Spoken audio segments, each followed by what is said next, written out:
What is up guys, Danny this side. So in this video, I'm going to show you how to create dependencies in Jira. So first you need to head over to the Jira's website and then you need to log in or sign up with your Jira account. And after that, when you have been redirected to the home page from here, you need to select your recent project that you want to create dependencies for. And after that, you need to go to the all issues section. And after that you need to select the issue that you want to create the dependency of.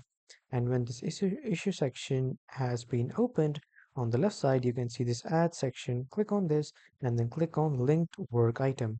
When you click on linked work item, you can choose the issue type, and after that you just need to search the issue wherever you want to keep it. If you have it in hand or here, you can just choose from that, and when you are done, simply click on link, and boom guys, this is how you can create dependencies in Jira. And as you can see, I have created a dependency in Jira.